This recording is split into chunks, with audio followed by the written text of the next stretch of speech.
Tonight's guest speaker, Jessica Pate, is a research scientist and the U.S. country manager for the Marine Megafauna Foundation. Jessica holds a Bachelor's of Science in Marine Biology from UNC Chapel Hill and a Master of Science in Biology from Florida Atlantic University. Jessica's research interests are focused on the biology, ecology, and behavior of imperiled marine species. In 2016, Jessica started the Florida Manta Project. This is the first dedicated study of manta rays living in Florida's coastal waters. Tonight, Jessica will be telling us about this project as well as some of her really exciting findings that have come from it. It is with great pleasure and excitement that I welcome Jessica Pate to our stage. Hi, everyone. I would like to echo Zach's gratitude for everyone coming here to listen to me talk about manta rays. I really enjoy telling everyone about the science we're doing. So thank you all for coming tonight. Again, my name is Jessica Pate, and I work with the Marine Megafauna Foundation, which is a global organization that's dedicated to saving ocean giants from extinction. So our main focal species are whale sharks and manta rays, and I run the Manta Ray Project here in Florida. So I'm going to start off telling you guys tonight a little bit about Manta Ray Biology and why they're the coolest animals in the ocean. And then I'll get into some of my research done here in Florida. So one of the most recognizable things about manta rays is their large size. They get truly, truly massive. They're the largest rays to live in the ocean. They're the largest rays that have ever lived in the ocean. And their disc width, which means from one wingtip to the other wingtip, can be 7 to 8 meters across, which in feet is about 20 to 23 feet across. So they get really, really big, as you can tell by this diver who's probably 5'8", and her arm is the size of this manta ray's pelvic fin. So manta rays get really big. And another one of their diagnostic features, or what makes them unique, is they have these fins on their head called cephalic fins. And they use these fins to help them eat. Manta rays are filter feeders. So like the large whales, they swim through the water and the water comes into their mouth and they filter all the plankton out of the water. So you can see this is what it looks like. They will swim through the water with their mouth open and their cephalic fins unrolled. So the unrolling the cephalic fins helps it funnel all the water into their mouth. And they have special structures in their gills called Gill Rakers, which are these kind of structures in their gills. And this is what all the plankton gets trapped in. So it lets the water go through and traps all the plankton. And then when their gills are full of plankton, they swallow, and then the food will go down their esophagus, which is that hole that's back there. When mantas are done feeding, they can roll up their cephalic fins, which kind of makes them look like they have horns, which is why in some places in the world, mantas will be called devil rays, because people think when their cephalic fins are rolled up that they look like horns. We have 2 species of manta ray around the world. The co-founder of the Marine Megafauna Foundation, Andrea Marshall, was the first to realize that there were 2 species of manta ray and described them back in 2009. So until 10 years ago, we thought all the manta rays around the world were a single species. So the 2 species that we do have are the giant manta, Mobula Byrosterous, and the reef manta, Mobula Alfredi. The giant manta, as its name implies, is the larger of the 2. These are the ones that are getting up to 7 to 8 meters across, and they're considered to be like a more oceanic species. So they spend more time way offshore. They're not seen as often, and we think they're just kind of like these ocean nomads, kind of. The reef manta, as its name implies, is more associated with coastal reef habitats. These mantas are smaller, but they're still getting quite large, up to 4 to 5 meters. So they're still very large mantas. I'm going to go through a couple of quick ways you can tell the two different species apart, because their coloration can look very similar, but once you learn how to see the differences, it becomes quite easy. So if you look at manta rays, they have these white patches on their shoulders. And if you look at the black negative space in between the patches, on the giant manta, it'll make a capital T shape. And on the reef manta, it kind of curves in and makes this Y shape, or it kind of reminds me of like a mustache shape. So for the giant manta, it's a big capital T. For the reef, it's a Y. I'm going to look at their bellies. The giant manta will only have spots right here in the middle. The reef manta will have spots all over its body.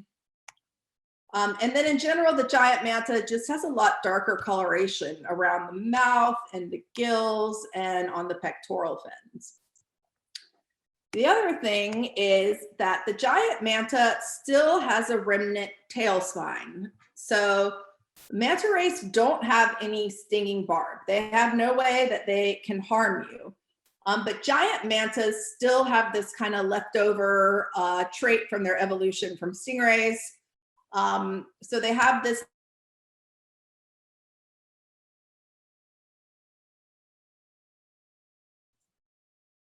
Folks, it sounds like little barb. So it's not. Jessica, we lost you for just a second. Oh, You're just about 10 seconds, but maybe you want to repeat the part about the barb. I don't know if I'm the only one who lost you, but I just want to make sure in case everybody lost you that you repeat that little bit about the barb. okay. Yeah.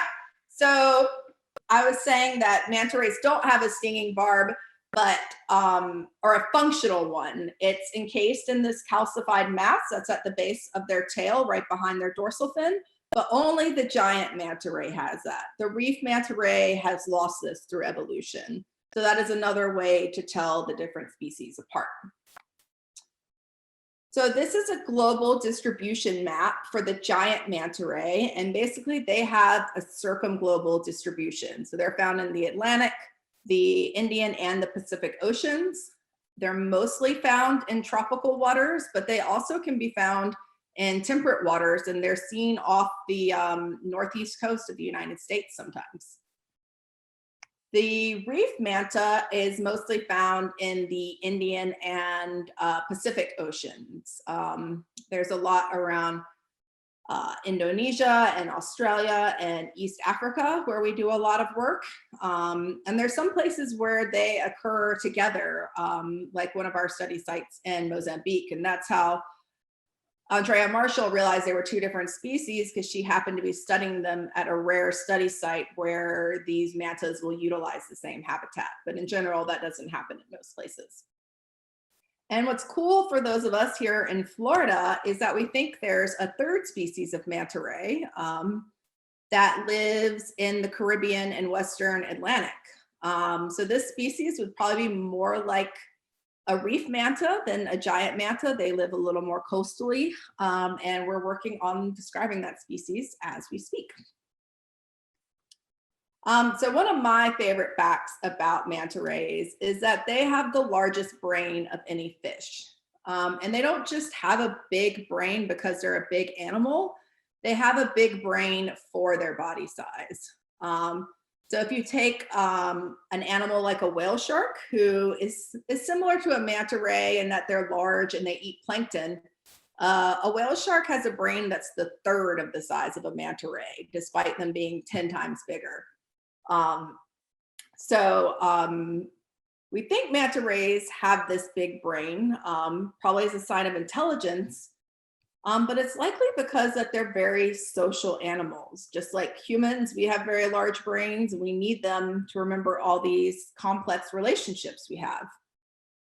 So we see manta rays being social in a couple of different ways. We see them being social when they're feeding.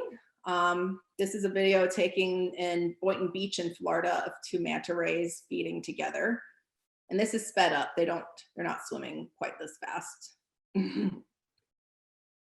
But I love this part of the video where they turn at the exact same time, right? So they're known to feed together. Sometimes they'll feed cooperatively, where they'll stack on top of each other in order to maximize their feeding efficiency. They're also social when they mate. This is a video from one of our researchers in Indonesia. And this is what's called a mating chain of manta rays. So what will happen is there will be one female typically, followed by a number of males. And this female will perform evasive behaviors, trying to get away from the males. As you see, she's making some turns right now to try to get away. And they will do this for hours upon hours upon hours. And then when it's the last male, mating actually happens. We don't know how they select mates, but once it's the last male, mating will happen. And while I haven't seen manta rays mating here in Florida, this summer I was able to capture some drone footage of eagle rays mating, and it basically happens the same way. So I'm going to show you this video of eagle rays, which was taken off Jupiter, Florida. And just to orient you, the bottom ray is a female and the top ray is the male. So what you'll see here is the male ray, who's on top, will bite onto the female's wingtip. And he uses this to flip himself upside down so they can mate belly to belly. Right now, he's trying to insert one of his claspers into her cloaca, and mating starts taking place like right now. And you watch as they sink to the bottom, they hit the bottom, and then it's pretty much over. So the same thing happens in mantas. These rays are negatively buoyant, which means they sink when they stop swimming. So when they start to mate, their bodies sink to the seafloor. So usually after all these hours and hours of courtship behavior and the mating chains, mating takes place in like 20 to 30 seconds, which is why that's so rarely filmed. So manta rays, when they reproduce, they have one of the most conservative reproductive strategies of all the elasmobranes, which are the sharks and rays. And sharks and rays in general have a pretty conservative reproductive strategy. So manta rays have a late age of maturity. Females aren't sexually maturing until around 10 years of age. They have a 12-month gestation period, meaning they're carrying their fetus around for 12 months. So that's longer than even us humans do it.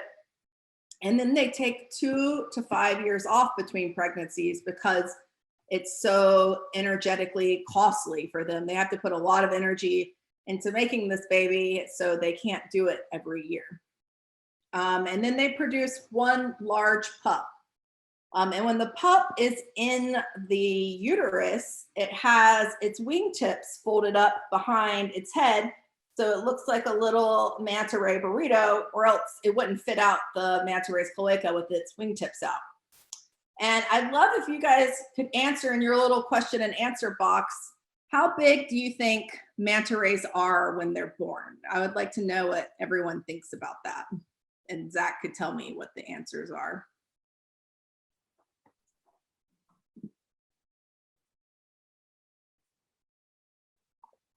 All right, we've got a 3 feet, 10 feet, 5 feet, 2 feet. Oh, we're getting smaller, 12 inches.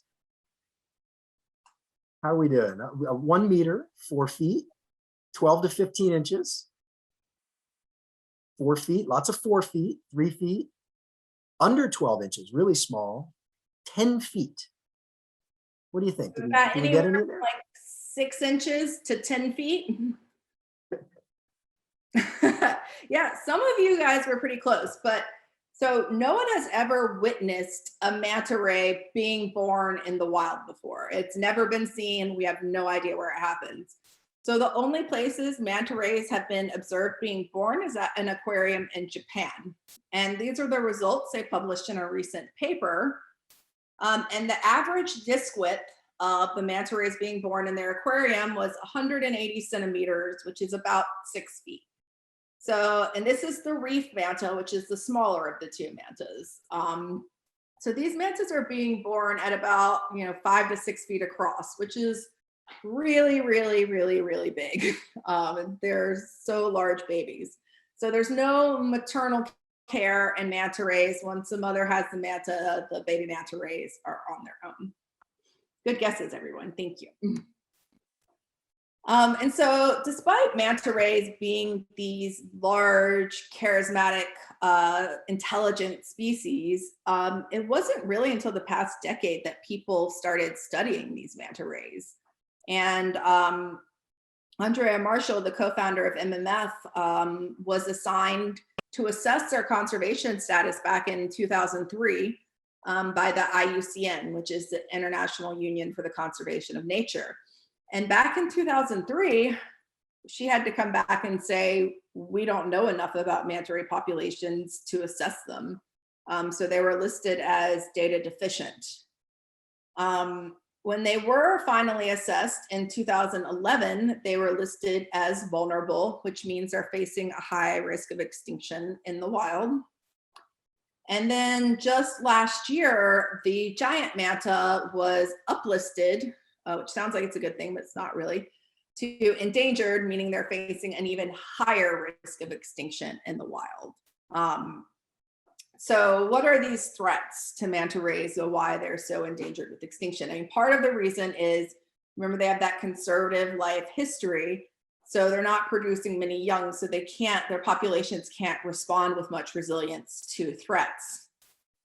So some threats to manta rays include entanglement in fishing gear, or even like any kind of line or net. Manta rays are what's called obligate ram ventilators, which just means they have to keep on swimming in order to breathe. So if something stops them from swimming and moving water over their gills, they will drown. So this is why getting trapped in nets can be particularly dangerous, and especially their cephalic fins, as you can see in both of these photos, they're really great for getting entangled in things. We see vessel strikes, which we're going to talk more about later. Climate change can affect their food. Coastal development can affect their habitat. Microplastics are one that our organization has been working on because these tiny plastics are the same size as the food the manta rays eat. And one of our researchers in Indonesia is finding that mantas are consuming up to 60 pieces of plastic each hour that they're feeding. I mean, we don't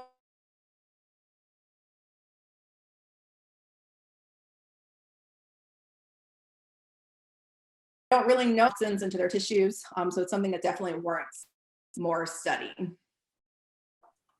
Jessica, again, on my end, you froze up for just a second there when you're talking about the implication of feeding on the microplastics. So maybe in case it's not just on my end, I want to make sure everybody heard what you said about the tissue implication. No, I'm sorry. This thing keeps saying internet connection unstable. I'm sorry. I live in Lake Worth, Florida. It should be fine. But yeah, I was saying we don't know the full effects of what microplastics are on manta rays, but they could be blocking their digestive systems or leaching toxins into their tissues. But it's something that warrants more study.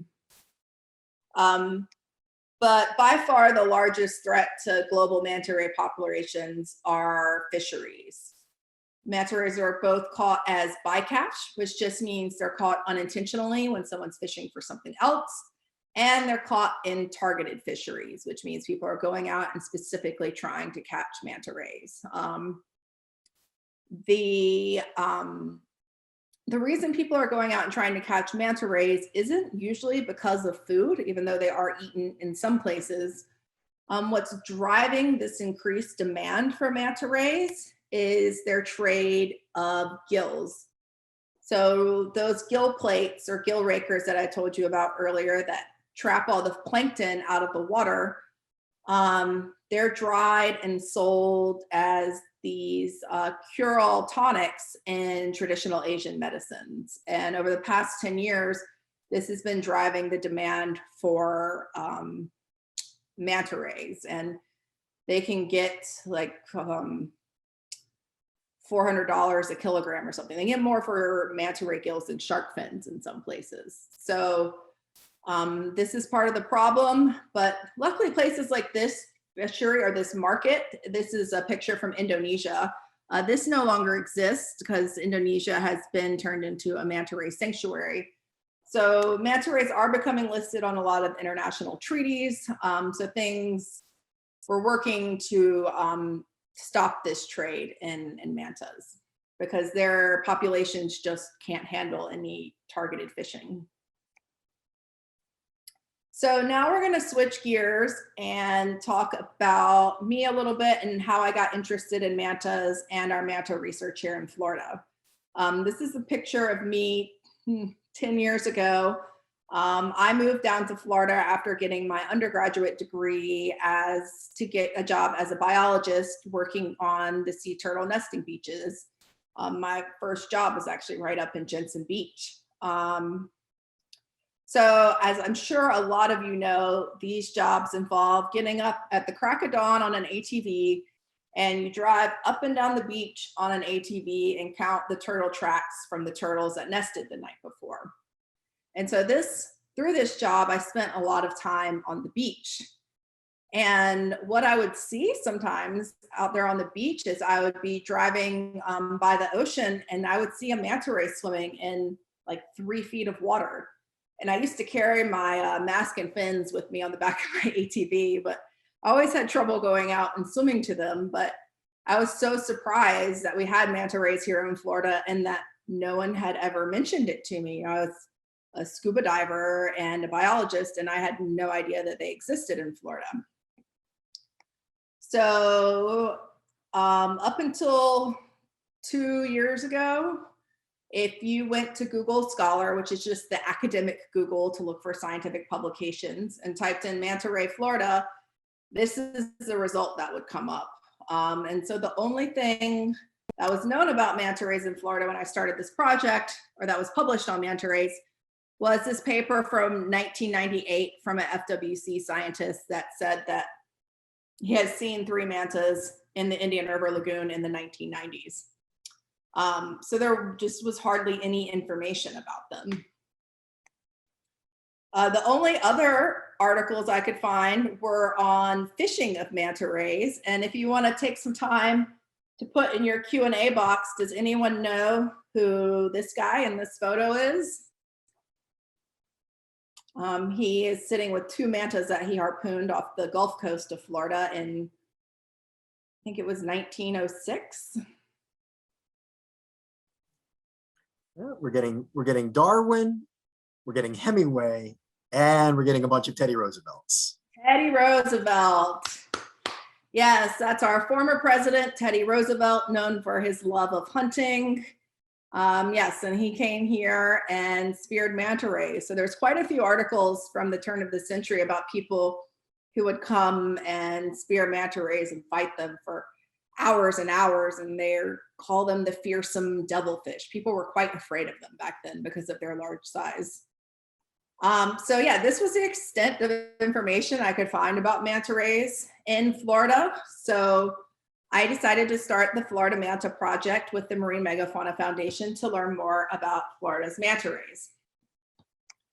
So we go out and do surveys on a boat to look for manta rays, and this was how I used to look for manta rays. For the first 4 years of the project, I would stand on the bow of my boat and look for them. Luckily, we have gotten more technologically advanced, and we almost exclusively use drones to look for manta rays now, which I absolutely am obsessed with using drones. They're so cool, and I would never have seen that eagle ray mating behavior without them.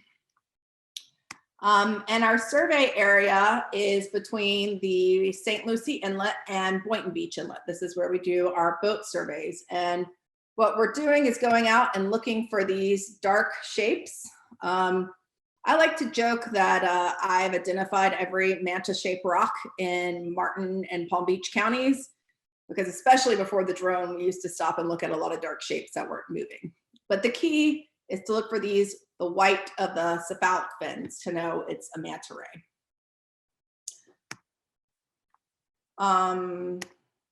So when we find a manta ray, we get in the water with them. And one of the first things we're trying to do is get a photo of their belly, because each manta ray has a unique spot pattern on their belly. So by getting a photo of this spot pattern, we can identify individuals. So a lot of these manta rays, I can jump in the water and immediately know who they are based on their spot pattern. We're also getting a picture of their pelvic fins so we can see if they're male or female. And how we tell the difference between a male and female in all sharks and rays is by the presence of claspers. So only males will have claspers, females will not have them. And there are these two long paired structures on the pelvic fins. So when they're very small, like in this picture A, this is a juvenile manta ray. And when they're very large, like in picture D, you'll see these swollen glands above the claspers. This is a sexually mature male. And C and B are kind of like the in-between ones. So we can also tell by looking at these claspers if the male is an adult or not. And then we're also recording any anthropogenic impacts. Anthropogenic is just a big word for human related. So any injuries or fishing gear entanglements, you can see this manta has a fishing lure in her lower jaw. And here's a little example of what it looks like to go get an ID shot of the spots on a manta ray's belly. That's me sitting on the side of our boat.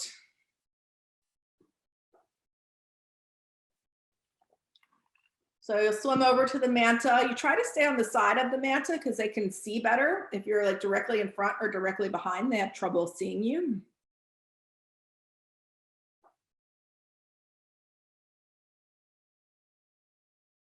And then free dive down under. I'll do all of our data collection free diving or snorkeling. None of it is done on scuba, generally because we find them in such shallow water and they just move too fast for us to swim after them with scuba gear. And what's also important to note, like that video and these photos are taking on the most perfect days with the friendliest mantas.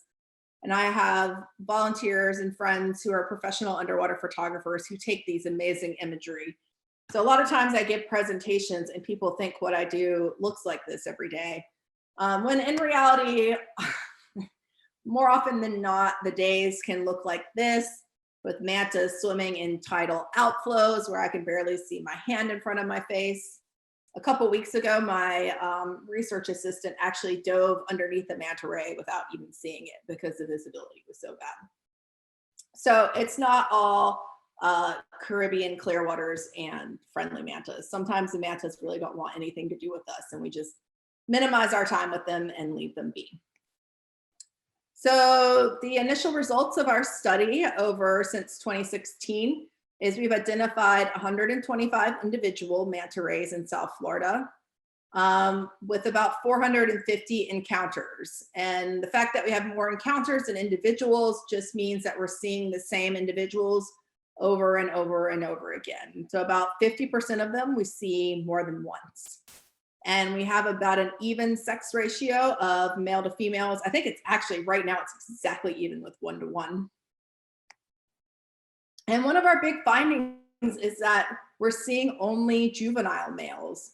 All the males that we see, so about half of them that we see, have these very, very tiny claspers that do not extend past the pelvic fins.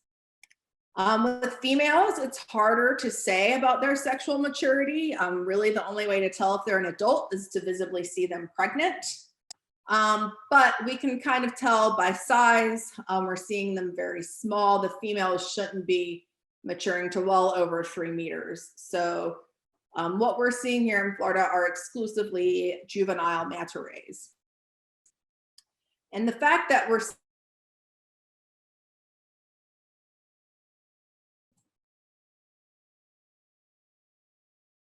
seeing a nursery habitat for these young rays. Jessica, we lost you for about 15 seconds there again, right when you switched slides. Okay, yeah. So What this means that manta ray, we're seeing the same individuals over and over again, and that they're all juveniles, is that South Florida is likely a nursery habitat for young manta rays. So this is a place where they spend their first years before moving on to their adult or subadult habitats. And there's not that many nursery habitats that have been identified around the world. And what's unique about Florida is that, you know, these manta rays are swimming next to like huge urban centers at like Fort Lauderdale and Miami and West Palm Beach. This photo on this slide, this is Margaritaville in Fort Lauderdale. So these manta rays are coming into contact with a lot of humans. And we see a lot of anthropogenic interactions, and we're trying to document them and figure out how to mitigate them.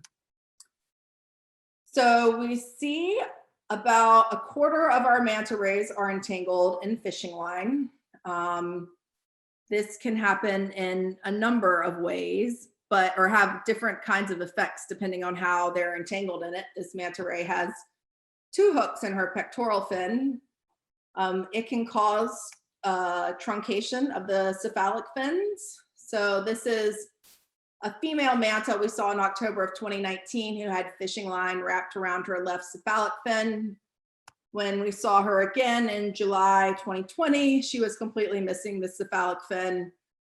We have a few other mantas like this, which probably affects their ability to feed. We even think they might use these cephalic fins to communicate. So this could have some survival repercussions for this manta ray. So because we see so many fishing interactions, we wanted to understand how these interactions were occurring. So we did a study where we interviewed 200 anglers in Palm Beach County, shore-based anglers at fishing piers and inlet jetties, to understand how much they knew about manta rays and how they would act if they saw one. And so our first question to them was, do you know what a manta ray is? They would answer yes or no. And then we would show them this array of ray photos. So in general, about 2/3 of anglers know what a manta ray is. They were more able to identify this ray underwater than this ray where the photo was taken from the surface of the water, maybe because they could see. A lot of people are identifying the manta rays by looking at the cephalic fins, or a lot of people call them the horns.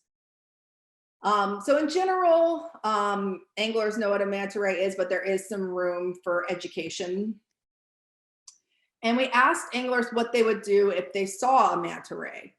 And the majority of them just said they would just watch it go by. They're like, it's cool to see. I would just watch it swim by. A small percent, 8, said they would attempt to catch fish off of it. And then about 10% said they would take a photo or reel in their lines. And these are the actions that we really want to elicit from the anglers, because if they take a photo, they can report it to us, which can collect important citizen science data, which I will talk about later. And if they reel in their lines, they can avoid the manta ray being caught by or swimming accidentally into their lines, which is what seems to be happening, as I'll show you in a second. And then we asked anglers what would they do if they hooked a manta ray, and it was split about half and half. Most people said they would cut the line or acknowledge that it would break. And about 40% said they would reel it in and try to remove the hook.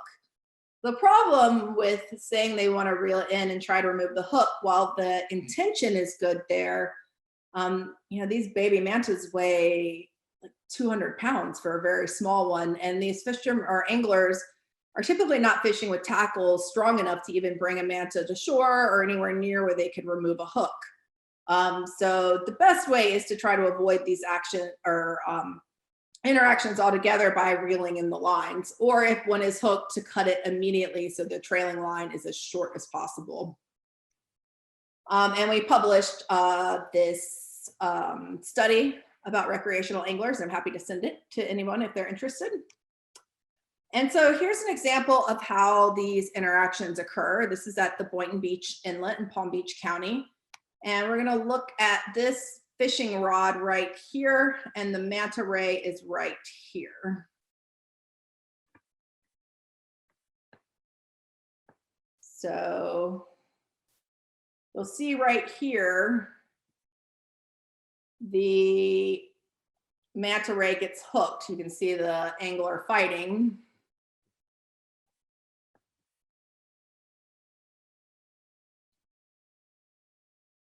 And the manta swims off, and you see his line breaks right there. And the problem is, if there's a lot of trailing fishing line left on that manta ray, they will do a feeding behavior where they do backflips, and this line just gets wrapped and wrapped around them, and it cuts into their bodies, and it can affect their ability to open their mouth and all kinds of things. So that's why it's best to cut it as short as possible. Or even better, if he had been watching his line, he might have seen that manta ray there and not lost some of his gear. So we put these signs up all over South Florida.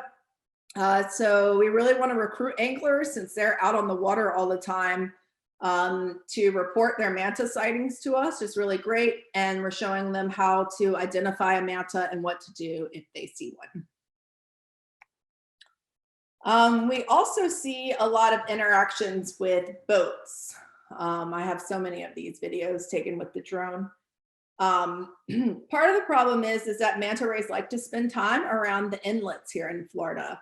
They either like to sit inside some of the inlets in order to rest. I think they just like to sit and face into the current and let the water circulate over their gills, let the current do the work.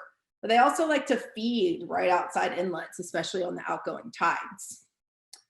So how we tell when we see one underwater if it's been hit by a boat is you can tell by the pattern of the injury. So this long part of the injury here is caused by what's called the skeg of the engine. So that's like the bottom front part of the engine. And then these parallel marks are caused by the propeller. So that's how we identify a propeller injury on a manta ray. This manta is named Scarface because of his injury. Oh, this picture is kind of gross if no one wants to see it, but this is a manta ray that we saw frequently back in 2017 and 2018 named Gilly. And we saw him with this fresh boat wound or propeller wound on August 15th, 2018. So this deep part right here is the injury from the skeg, and these parallel lines here are from the propeller. And you can also see, if you look underneath this injury, that he has a healed one from another propeller. So he was hit twice. But we saw this manta ray 4 days after this photo was taken. And this is what the injury looked like then. These side propeller wounds are completely closed up, and I was shocked to see how much this wound from the skeg had closed. And then we saw him a couple weeks later, and the wound was completely healed to the point where you couldn't even see it. This is what it looks like to this day. So this means two things. One, that manta rays have these really amazing abilities to heal very quickly. But what it also means is that we're probably underestimating the amount this happens, because sometimes seeing these scars can be very difficult. So I feel pretty confident that I'm underestimating it. And of course, we're only seeing it from the ones that survive these encounters. The ones that don't survive, as I said before, manta rays are negatively buoyant and they sink to the bottom. So finding dead manta rays is very, very rare because they decompose very rapidly. Some of the other work we're doing is we're doing some acoustic and satellite tracking of mantas. We're teaming up with NOAA, the National Oceanic and Atmospheric Administration, because manta rays were listed on the US Endangered Species Act in 2018. And part of being listed on the Endangered Species Act is we need to figure out what is critical habitat for manta rays. So we know that this area in South Florida is likely a nursery habitat, but we don't know that much about how they're using it or exactly why they're here. So we're doing some acoustic and satellite telemetry to learn more about that. And here's an example of a manta we tagged with the satellite tag in 2019. The tag was put on in Hobe Sound, or Jupiter area, and the manta pretty much kind of took off up the Gulf Stream, went up to around Daytona, then came down the coast all the way to Miami, and then came back and hung out in where we tagged it back in the Hobe Sound, Jupiter area. So, and we've seen this kind of pattern with some mantas. So we don't know quite enough about it yet, but they are utilizing the entire coast of Florida, but it looks like they probably have some preferences for maybe some of these areas that are close to us. We also just started a study to learn what the manta rays are eating here. We also often see manta rays feeding. So behind the boat right here is a plankton net. So we're towing that through the water, and this is a feeding manta ray here to see what the manta rays are feeding on in the water. And this will be another important part of learning what food is here and why it's here and when for critical habitat.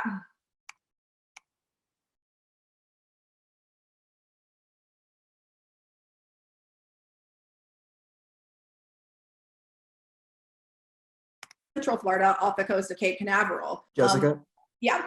We lost you again at the end of the plankton study. Your audio dropped out again. Sorry, guys.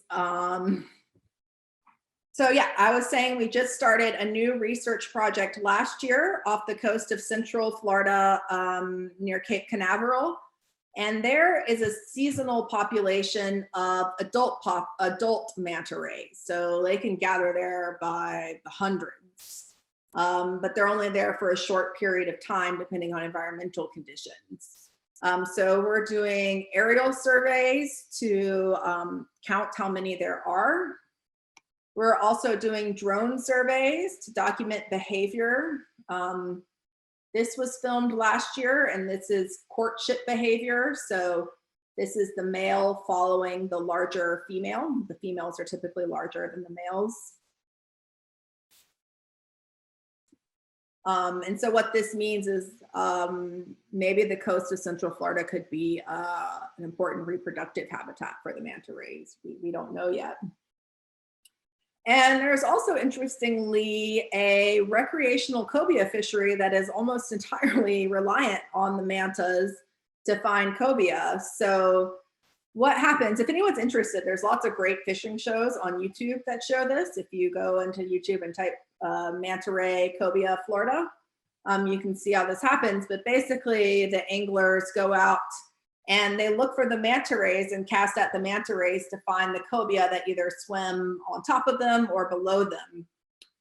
So we're working with professional fishing guides and experienced anglers to learn about what a possible best practices for doing this around mantas are, because as you can see, this manta lost its cephalic fin, likely, usually those injuries are the result of some kind of entanglement. So yeah, we really want to work with anglers to come up with the best practices for doing this. Citizen science is also huge for us. We have a global online database called Manta Matcher. It's at mantamatcher.org. If you go diving and get a photo of the spots on the belly, you can upload it to Manta Matcher and they will tell you whether or not this manta has been seen anywhere in the world. And so yeah, this doesn't have to be for just Florida. If you're diving in Thailand or Indonesia or Mexico, upload your photos to Manta Matcher because they provide some really important data. And to show the importance of citizen science, one of my favorite anecdotes is during the COVID lockdown in the spring of 2020, I started getting all these reports of manta rays that people were seeing from their high-rise condos in Miami-Dade and Broward County. And this manta video was taken right here where this red dot is, which is about 6 miles away from the nearest inlet. So I had no idea that the manta rays were using these inland waters and these small canals. And this data has been used as part of endangered species listing as, you know, habitat that needs to be considered if any development projects are going to continue. And without citizen science data, I would have no idea about this. So it just shows you like how like citizen science data can actually go towards real conservation measures. And I just wanted to tell anyone, we also have an education program where you can come and talk to your school about manta rays, and we have lesson plans for elementary school students, and we're developing them for middle school students as we speak, to help the local schools learn more about manta rays, because it's really cool and most people don't know that we have manta rays right off our coast, and education is really important to conservation. So if you'd like to find us on social media, it's Facebook at Marine Megafauna Foundation Americas, Instagram at Marine Megafauna, or you can find me at Florida Manta Girl if you want to see drone videos of manta rays. And we have a brand new website that is right here at marinemegafauna.org, where you can learn all about our project and how to contact us and report mantas, etc. And a big thank you to all of our funders and collaborators who make this work possible, as well as our numerous volunteers. And thank you guys so much. I have a little collage of fun videos of all the animals we see. We don't just see mantas, we see all kinds of cool stuff. But thank you so much for listening to my presentation, and I'm happy to take any questions. Awesome, awesome, Jessica. Thank you so much. I know if we were face-to-face right now, we'd have a huge roaring round of applause. Well over 200 people in attendance tonight for your lecture. And I can speak on behalf of everybody. I know we all definitely learned something new. We have some great questions rolling in. We have plenty of time for a Q&A session. So if you have any questions at all for Jessica, go ahead and start firing away on that Q&A box. I'm going to start with a question about their spot patterns. One of our guests tonight wonders whether there's any theories as to why the spot patterns are so unique to each individual, whether there's maybe some evolutionary benefit to mantas to have unique spot patterns. They're just curious about the coloration. Well, that's a freaking fantastic question. Yeah, I mean, the answer is we don't really know. There's a paper that that we participated in that will be published soon that found that different populations around the world have different kinds of spot patterns. So there's a pattern to the spot patterns, but why they have individual ones, I'm not really sure. I mean, why do we have individual fingerprints on our fingers? I don't know. It's probably just genetic, unique genetic inheritance. That's what I was saying. But I mean, yeah, that's a fantastic question. All right, we've heard a lot about catch and release mortality in recent years with different types of fish. This viewer is wondering whether mantas suffer fishing-related stress after a long fight like some sharks do. Are there any data on post-release mortality when they do get hooked by an angler? That is another fantastic question. So no research has been done on mantas on post-release mortality. So we have no idea. There has been stuff done on their cousins, the Mobula rays, and I kind of want to look that paper up again before I cite any data, but there's not anything known about mantas. And it seems like from the few anglers that I've talked to who have fought them successfully, usually people who are fishing for sharks who have the kind of gear, I mean, the fight times can be easily over an hour. So I can't imagine that that would not be stressful to the manta, but again, we don't have enough information, but that's a really good question.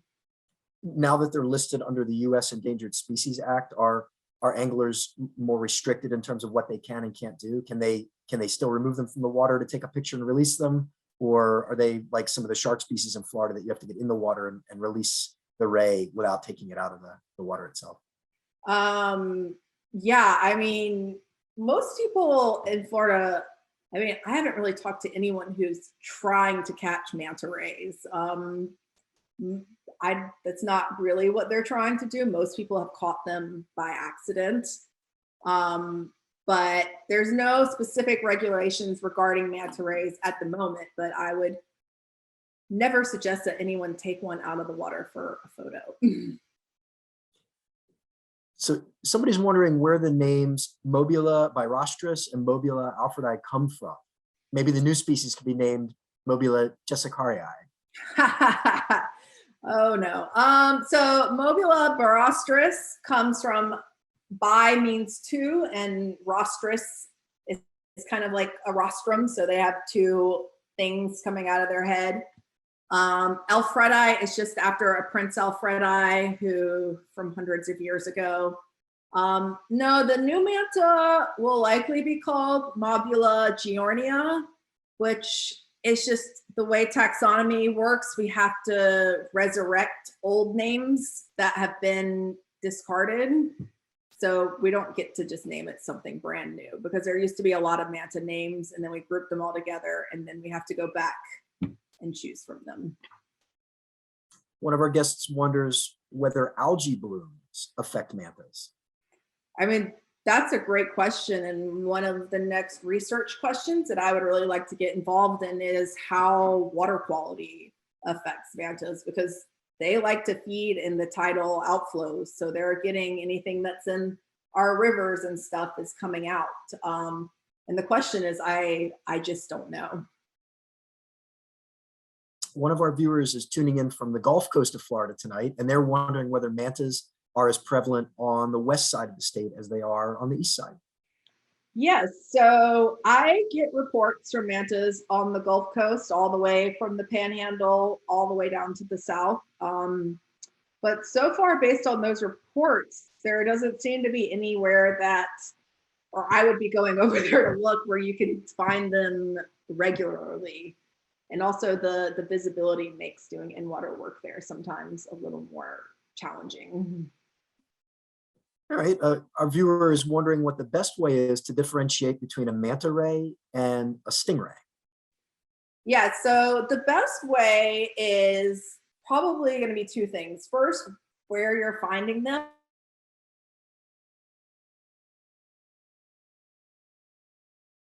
We'll give Jessica's internet a second to get caught up. Oh, hold on, Jessica. We lost the start of that answer. All right, so can you hear me now? Okay, so it just said my connection is unstable again. Yeah, so you're gonna find stingrays right in the sand on the seafloor. Manta rays are never gonna be resting on the bottom. If it is, it's probably dead. So you'll see manta rays swimming through the water. Also, stingrays are more likely to be like camouflaged with the sand, like a brown color, and manta rays are gonna be very large and dark black. All right, so you talked a lot about long gestation periods and long time to reach maturity and long gaps between pregnancies. How long do manta rays actually live for altogether? That's a great question. And again, we don't know an answer for sure.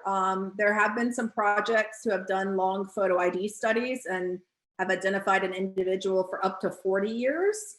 So it's probably around 40 to 50 years, but because there hasn't been a lot of tracking them from these juvenile habitats into adulthood, we don't have very good estimations for that.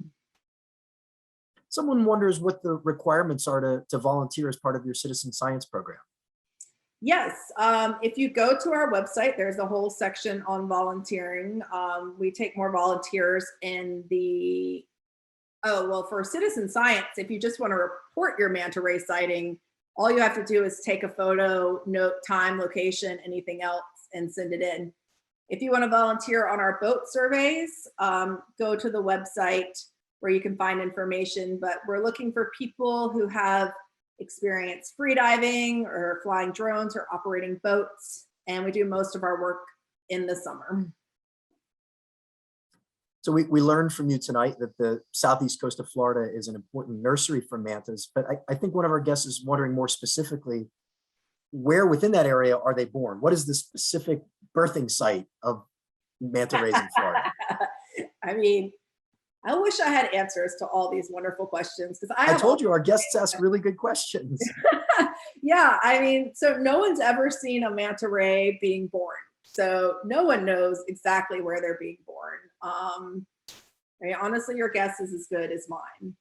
But as far as the nursery habitat goes, one of the problems we've had with designating critical habitat for the federal standards is, since we're seeing them all up and down the coast, figuring out the exact kind of boundaries of this critical habitat, which is why we're doing the satellite tagging studies to figure out like the extent of it. All right. What time of year are juvenile and adult mantas most common here in Florida? Ooh, I had this in my presentation, but I had it at the end in case anyone asked questions.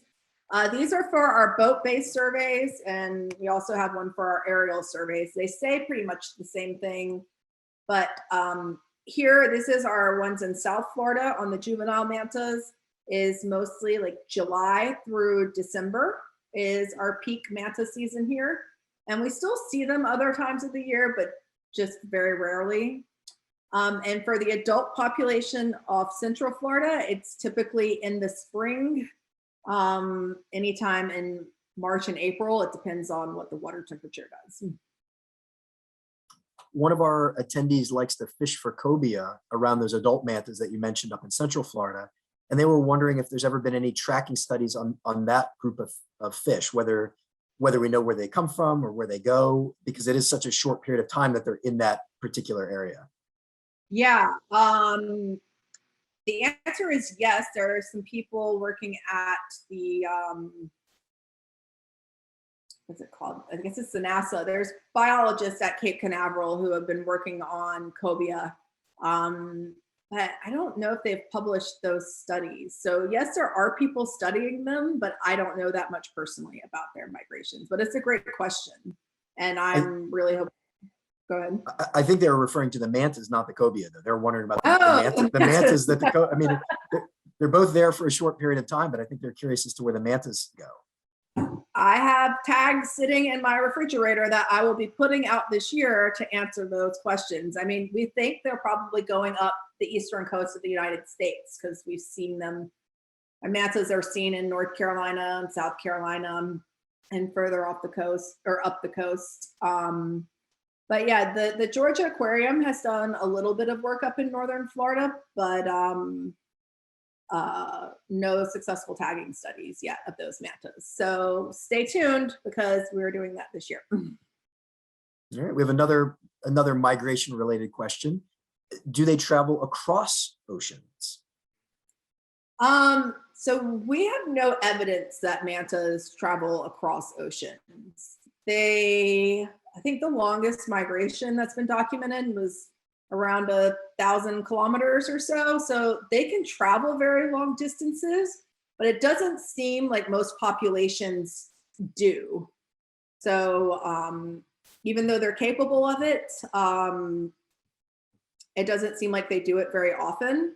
However, I don't know if anyone knows where the Cocos Islands are off the coast of Costa Rica. They're pretty far out in the ocean. And a couple of years ago, a reef manta showed up at the Cocos Islands, and the closest populations of reef mantas are in French Polynesia, thousands and thousands of miles away. So no one knows how that reef manta ended up there. So maybe sometimes something like that happens, but it's definitely not the norm. All right. What are the main natural predators of manta rays? Yeah, since manta rays are so big, the really only main natural predators are going to be very large sharks, or they've also been predated by orcas. Like orcas predate everything. We don't see a lot of shark bites in our population. Again, you only see the ones that survive, which probably means why it's a good nursery habitat if they're safe from sharks. But at our study site in Mozambique, where they have a very, very, very healthy bull shark population, about 75% of their mantas have shark bites taken out of them. It looks like just little bites all the way around the edge of their pectoral fins. So one of our viewers tonight says that they've lived in Jensen Beach for more than 25 years and had no idea that manta rays are swimming around right outside of their window. And they were wondering whether you thought the Indian River Lagoon, which is an important nursery for so many species, may actually be a nursery for mantas as well, and particularly in light of the image you showed of a manta swimming way inside of Haulover Inlet in South Florida, miles from the ocean. Is it possible that the Indian River could have some small mantas as well? Yeah, I mean, that's a great question. And like I said, that paper that was published in the 1990s was about 3 mantas that were in the Indian River Lagoon. Coincidentally, one was entangled in fishing line and one was hit by a boat. So that was still happening back in the 90s. But other than that, I have not received any reports like that. And again, water quality just isn't as good. So it's harder to see these things. It's not like a dolphin that has to come to the surface to breathe. So yeah, the answer is, I don't know, but hopefully, you know, I've done most of my education probably a little further south, and talking to this population up in, or you guys up in Martin County can have more eyes out on the water. Just please take pictures of everything. So if somebody up in my area sees a manta, they should send that picture to you if at all possible? Yes, if you go on our website, or you can find me on Instagram or Facebook, but yes, send me a picture with the time, date, and location. And we have an email address, florida@marinemegafauna.org. And I guess along those same lines, one of our guests tonight is wondering if they find a dead manta, should they report it to somebody? And if so, who should they report it to? Me, FWC would probably call me. We've only had one dead manta report since I've started this project, and we actually ended up using that manta ray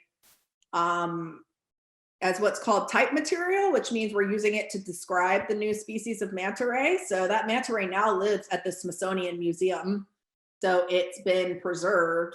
But if a manta ray were to wash up dead, it would be a great opportunity to collect lots of samples where we could study some of those like water quality questions. And yes, so if you see it, please let me know. But there's one of the guys at FWC has only seen like a handful in his 30 years in Florida. So it's very rare. One of our attendees is wondering how many mantas you've tagged so far off the east coast of Florida. So we've put out around 10 acoustic tags, which are smaller tags that you have to be near a receiver for the receiver to pick up the sound of that tag. I can explain that more if they want, but and we probably put out about probably between 5 and 10 satellite tags, something like that. Maybe closer to 10 now. 10, yeah. We have a couple of folks who are wondering whether mantas make it as far south as the Florida Keys. Yes, they do. But I get very few reports from the Florida Keys. I say maybe like a handful each year. Usually I'll get them from divers on some of the wrecks there. All right, this is kind of a cool question.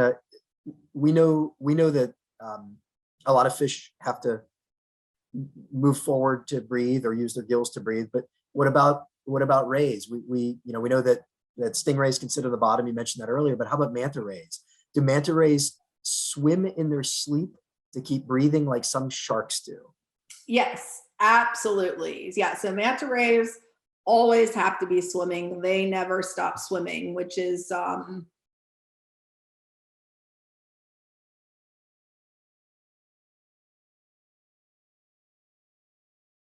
why current just goes across their gills. So like Jessica, we lost you again there when you started to answer the question about breathing while they sleep. Can you hear me now?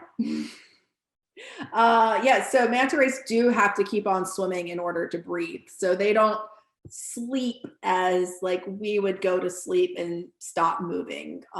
They might rest, which is where they come into using currents. which sometimes mantas will use natural currents. Here in Florida, we see them using the currents inside these inlets where they use the water moving through the current to go over their gills, because they don't have a way. A stingray who's on the bottom has a way to pump water over their gills, and manta rays do not have that ability.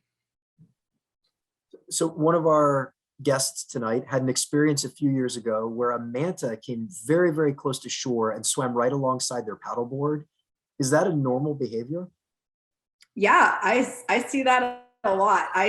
I tell people that, like, you're more likely to see a manta ray like walking down the beach than you are scuba diving on the reefs in Florida. And most of the reports I get are from people on the beach or near the beach on paddleboards and stuff. And mantas are very curious creatures. You know, they have these big brains, and they will sometimes come and check you out and see what's going on. And you can always send reports to me that are not from the present, that were from the past. I mean, this can help us. No one studied these before me, so we don't know a lot about, we don't know a lot about them. So feel free to send any past manta reports to me.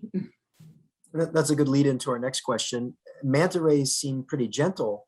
How do they interact with bigger marine animals like sharks, dolphins, and whales? I mean, from what I've seen, they just kind of swim by them. I mean, I've seen dolphins swim through feeding manta rays, and they swim by sharks, and they don't really seem to interact with the other creatures that I've seen. Sometimes mantas, or in most populations of mantas, where a lot of places where they dive in the Indo-Pacific, mantas are going to cleaning stations where they're being cleaned by all the little juvenile cleaner fish. So the manta just hovers on the reef, and all the little fish eat parasites and stuff off of them. But here in Florida, we've never witnessed any of that cleaning behavior. So either it's not happening or it's happening somewhere where we're not seeing it. You mentioned that you're working to figure out what mantas are eating. Have you learned anything yet? I just started getting my results back from the plankton taxonomist this week. So I only have sample size. I've sent her hundreds of samples, but so far it was a lot of different kinds of copepods, which are kind of little shrimp-like creatures. So you talked a little bit about the Endangered Species Act. Do you know whether there are any specific state laws protecting manta rays? Yes, here in Florida, there are protected species. So in Florida, you can't, like, it's illegal to take or kill a manta ray. They're completely protected in the state. All right, someone's wondering whether they actively swim when they migrate or whether they ride the ocean's currents. I mean, that's a great question. When you look at that satellite track, it looks like they ride the Gulf Stream and then maybe ride the longshore current down the coast. So it's probably a mix of both, because why not use a current to help you get around? But yeah, we don't really know, but it looks like they're using currents to help them. All right. Do rays have a built-in sonar system, or do they navigate using their sight? That's a good question. So they don't have like echolocation like dolphins do. Manta rays probably use their sight a lot, but they also have the extra sense of their lateral line, like other fish have, which detects like movement in the water. And sharks and rays also have electrosensory capabilities. So they have these like gel-filled pores that can detect electrical currents, which any living thing from our heartbeat puts out an electrical current. So they have that, but they don't have like an echolocation like a dolphin or a bat. All right. Are you doing any research on manta rays on the other side of the Gulf Stream in the Bahamas? I would absolutely love to. That's kind of on my dream list of things to do. But I get reports of manta rays from the Bahamas, and they all seem to be young ones. They seem to be very small, like we see here. But again, it's kind of similar to the Gulf Coast. I haven't found a place there where they seem to be seen really regularly, where it seems possible to do field work. So If anyone sees them in the Bahamas, please tell me, but I would love to go do some aerial surveys over there and just fly a plane and have a look around. All right.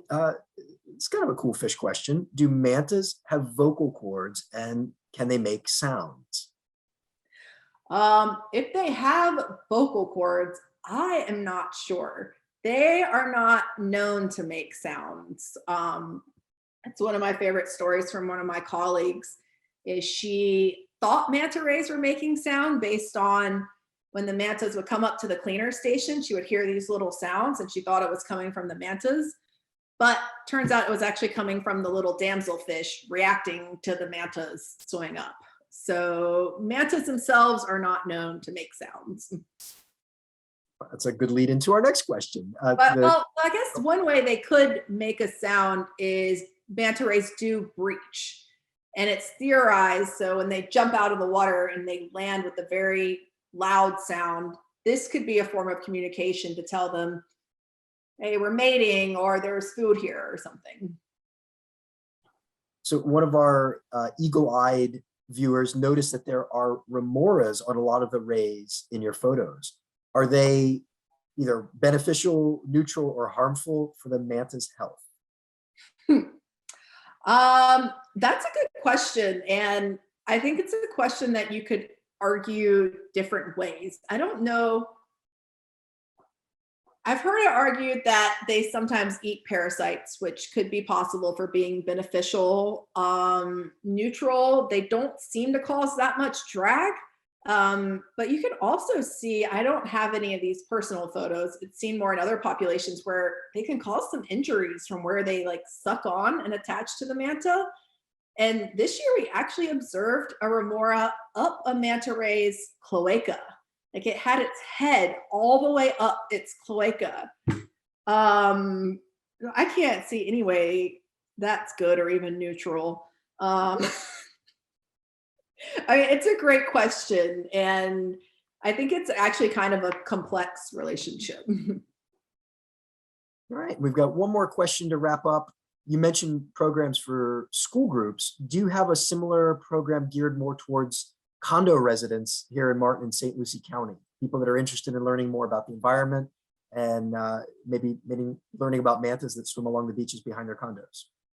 I do give presentations like these about once a month. So, yeah, especially if it was a group of condo citizens who live on the beach, because we get lots of manta reports from those citizens. It'd be great for a citizen science program. Yeah, so again, my information's on the website and you can call and talk to me about setting up a possible presentation. And of course, the other option is you could have your condo association share the link to this video and get to watch Jessica's program as a recording rather than live. As long as you pretend it's live, it feels the same. All right, well, Jessica, I'm gonna wrap up our evening there. Thank you so much for sharing your knowledge and passion with us. Every time I see one of these rays, I'm just blown away by how massive they truly are. And it's exciting to hear that there's so much progressive research being conducted literally right in our backyard. So thank you for your time. And to all of our guests, we still have probably, looks like about 150 people hanging in for the whole Q&A session. Thank you guys. And I hope to see you all 1 week from tonight. We've got such a cool presentation scheduled. I really hope you'll join us and register for our upcoming lecture, all about the science, conservation, and animal care work being conducted at Disney parks all around the globe. Thanks again, everybody. Have a wonderful night, and I'll see you 1 week from tonight, next Tuesday. Thank you, everybody.